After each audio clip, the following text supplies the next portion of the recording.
성도 여러분 평안하십니까? 오늘은 히브리서 4장 14절에서 5장 10절까지를 멜기세덱의 반차를 따른 대제사장이라는 제목으로 묵상하겠습니다. 첫째로 앞에 3장 7절부터 이어지는 세 번째 설교의 결론, 곧 권면 부분이라고 할 수 있는 4장 14절부터 16절까지는 큰 대제사장이신 예수님이 열어놓으신 은혜의 보좌 앞에 담대히 나아갈 것을 독려합니다.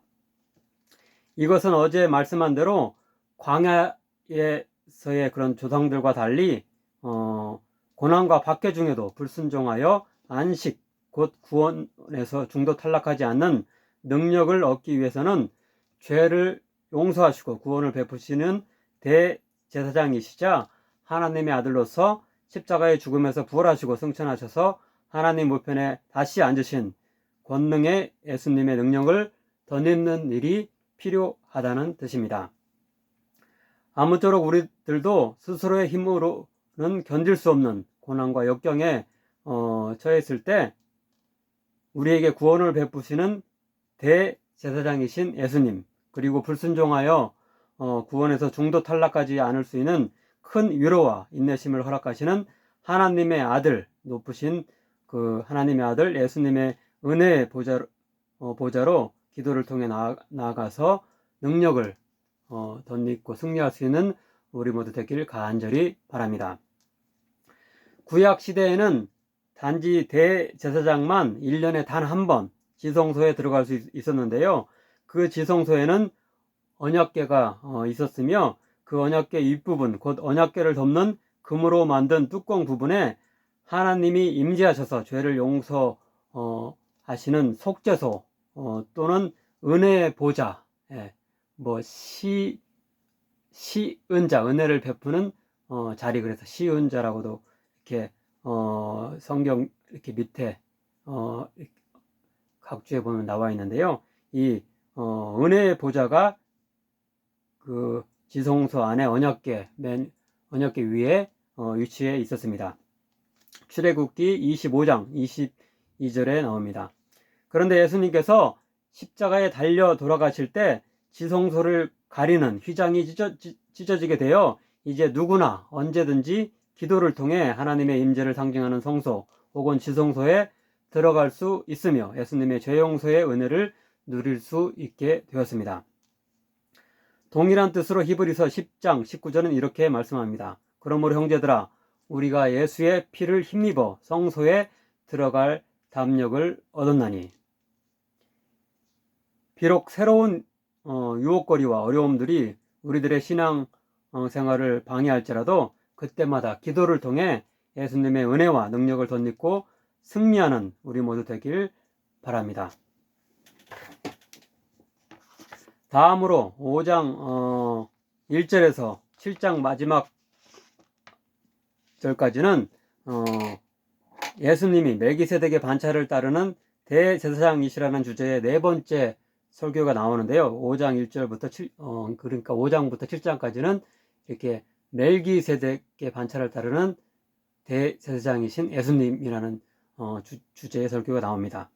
그런데 이게 무슨 말이냐 하면은 예수님은 전통적으로 제사장을 배출한 레위 지파 출생이 아니라 유다 지파 출신이기 때문에 제사장이 될 수 없는 것 아니냐고 유대 그리스도인들이 문제를 제기할 수 있는데요. 이것에 대한 답변으로 그분은 레위 가문을 따르는 제사장은 아니지만 레위보다 훨씬 더 이전에 제사장으로 지칭되는 멜기세덱과 같이 하나님의 특별한 부르심 가운데 제사장으로 임명된 분임을 밝힙니다. 즉 창세기 14장 17절부터 20절을 보면 아브라함이 조카 롯을 구하기 위해 가나안 왕들을 무찌르고 빼앗겼던 재물을 되찾아 돌아올 때에 제사장인 멜기세덱이 그의 앞에 나타났으며 아브라함이 멜기세덱에게 11조를 바치고 멜기세덱은 아브라함을 축복하는 장면이 나옵니다. 여기서 보면은 멜기세덱은 이스라엘 온 백성의 선조로 일컬어지며 존경받는 아브라함 때 이미 제사장으로 제사장으로 칭해지고 그렇게 제사장으로 활약했으며 아브라함에게 11조를 받고 그를 축복할 정도로 높은 권위가 있었습니다. 따라서 예수님은 일반적인 레위 가문의 제사장보다도 훨씬 더 앞서고 높은 특별한 제사장, 곧 멜기세덱과 같은 제사장이라고 말씀되는 것입니다. 특별히 5장 6절은 시편 110편 4절을 인용하면서 예수님이 멜기세덱 계통의 제사장임을 증명하고 있습니다. 또한 이와 같이 다른 데서 말씀하시되 내가 영원히 멜기세덱의 반차를 따르는 제사장이라 하셨으니. 이제 두 번째로 5장 1절부터 4절을 살펴보겠습니다. 여기서 대제사장에게 요구되는 두 가지 조건이 제시됩니다. 먼저 대제사장은 하나님께 소명을 받은 자여야 합니다. 1절을 보면 대제사장은 성전에서 예물을 바치고 속죄의 제사를 집례하는 존귀한 사명을 감당해야 합니다. 따라서 4절은 그가 아론과 같이 대제사장 직분을 감당하도록 하나님께 특별한 부르심, 곧 소명을 받은 자여야 한다고 말씀합니다. 이 종기는 아무도 취하지 못하고 오직 아론과 같이 하나님의 부르심을 받은 자라야 할 것이니라.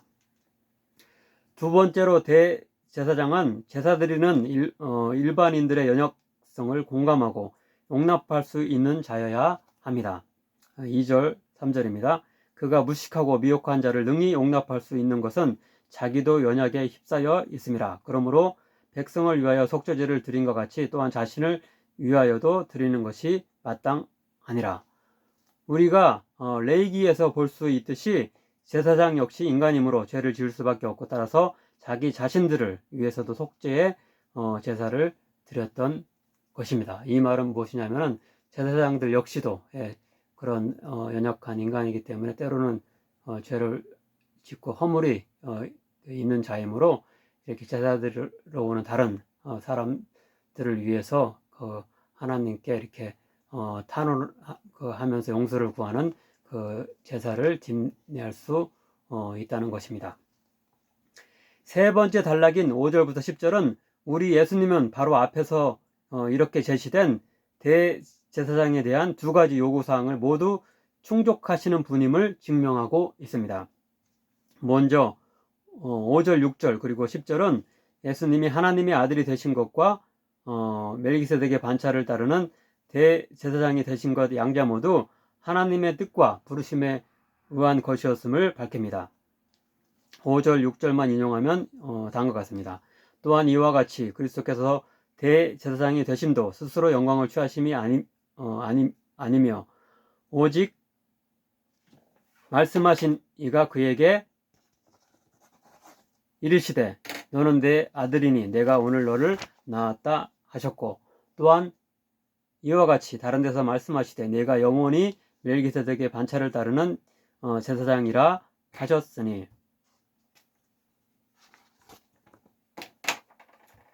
또한 7절, 9절은 예수님이 우리 인간과 똑같이 되셔서 인간의 몸으로 태어나셨으며 고난과 죽음을 당하셨고 심한 통곡과 눈물 가운데 하나님께 탄원의 기도를 하셨다고 말합니다.